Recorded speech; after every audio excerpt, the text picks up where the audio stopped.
সৈয়দা হামিদাৰ নামটো কেতিয়াও শুনাও নাছিলো, মই নাজানো দেই। তো আজি সংবাদ মাধ্যমত দেখিলো, বিশেষকৈ অসমীয়া প্ৰতিদিন কাকতত দেখিলো যে সৈয়দা হামিদাই মানে সাংঘাতিক ধৰণে সংবাদ মাধ্যমত দেখিছে যে তেখেতে যিবিলাক বক্তব্য দাঙি ধৰিছে এইবিলাক বিদেশী পক্ষত বক্তব্য দাঙি ধৰিছে। বিদেশী পক্ষত দাঙি ধৰা কোনো বক্তব্য অসমীয়া মানুহে কেতিয়াও গ্ৰহণ নকৰে। বাংলাদেশী অসমত থাকিলেনো কি হ'ব বুলি কোৱা কথাটো কোন অসমীয়া মানি ল'ব কওকচোন? তেওঁলোকে অসমীয়া জাতিৰ সভ্যতা, অসমীয়া জাতিৰ সংস্কৃতি, অসমীয়া জাতিৰ ইতিহাস, অসমীয়া জাতিৰ সংগ্ৰাম, অসমীয়া জাতিৰ আকাংক্ষা, সপোন এইবিলাক কথা একো নাজানে, আকস্মিকভাৱে আহে আৰু এনেকুৱা এটা বক্তব্য দাঙি ধৰে যি বক্তব্যৰ জৰিয়তে আচলতে বিজেপিৰে লাভ হয়, এটা সাম্প্ৰদায়িক বাতাবৰণ সৃষ্টি কৰিবলৈ চেষ্টা কৰে। গতিকে যিয়ে এই বক্তব্য দাঙি ধৰিছে সেই মহিলাগৰাকীক মই এই বক্তব্য উঠাই ল'বৰ কাৰণে দাবী জনাইছো। অসমত সাম্প্ৰদায়িক ৰাজনীতি কৰিবলৈ কোনো অহাৰ প্ৰয়োজন নাই। অসমত বিদেশী থাকিব লাগে বুলি কোৱা মানুহ কোনো নাই।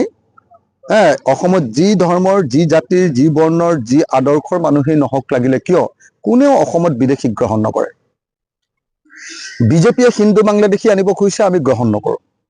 কিছুমানে মুছলিম বাংলাদেশীক সমৰ্থন কৰে, আমি তেওঁলোককো গ্ৰহণ নকৰো। আমি বিদেশীৰ বিৰুদ্ধে আছো আৰু সেইকাৰণে সৈয়দা হামিদে যি বক্তব্য দাঙি ধৰিছে তাৰ আমি তীব্ৰ প্ৰতিবাদ কৰিছো আৰু তেখেতক এই বক্তব্য উঠাই ল'বৰ কাৰণে দাবী উত্থাপন কৰিছো। লগতে যিসকলে এই সভাখন আয়োজন কৰিছিলে উদ্যোক্তাসকলক মই বিনম্ৰভাৱে অনুৰোধ জনাইছো যে অসমৰ এই সেনচিটিভ পৰিৱেশত, অসমৰ এই অত্যন্ত মানে এটা মানে কি ক'ব সংবেদনশীল পৰিৱেশত, যি সময়ত অসমত হিন্দু মুছলমানৰ ৰাজনীতি কৰিবৰ কাৰণে, সংঘৰ্ষ আৰু সংঘাত লগাবৰ কাৰণে বিজেপি দলটোৱে উঠি পৰি লাগিছে, সেই সময়ত বাহিৰৰ পৰা কোনোবা মানুহ আনি এনেকুৱা ধৰণৰ বক্তব্য প্ৰদান কৰোৱাই অসমীয়া জাতিটোৰ যাতে ক্ষতি নকৰে তাৰ কাৰণে সকলো উদ্যোক্তাকে মই সাৱধান হ'বৰ কাৰণে আহ্বান জনাইছো। আৰু কালিৰ সভাখনৰ যিসকল উদ্যোক্তা সেই উদ্যোক্তাসকলক এই কথাটো স্পষ্ট কৰি দিবলৈ মই অনুৰোধ জনাইছো।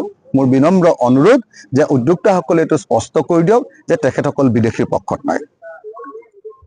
যিগৰাকী বক্তাই এই বক্তব্য দাঙি ধৰিছিলে সেইটো তেওঁৰ ব্যক্তিগত মত, কিন্তু বিদেশীৰ পক্ষত অসমৰ মানুহ নাই, এই কথাটো তেখেতসকলে কৈ দিয়া উচিত।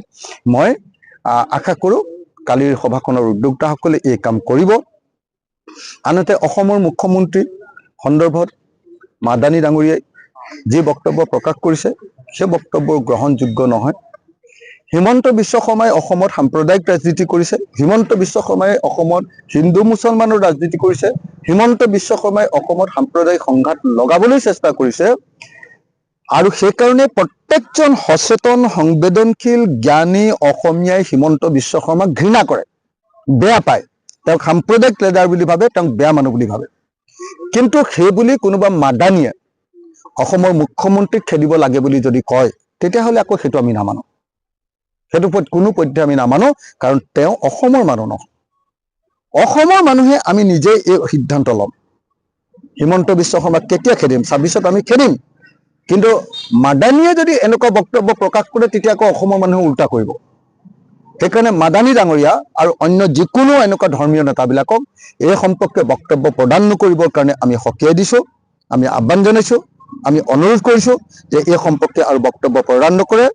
আৰু হিমন্ত বিশ্ব শৰ্মাই যি সাম্প্ৰদায়িক ৰাজনীতি কৰিছে, 2 নম্বৰী ৰাজনীতি কৰিছে, সংঘৰ্ষমূলক ৰাজনীতি কৰিছে, হিন্দু মুছলমানৰ ৰাজনীতি কৰিছে, এইটোও নকৰিবৰ কাৰণে হিমন্ত বিশ্ব শৰ্মাক আমি সকীয়াই দিছো।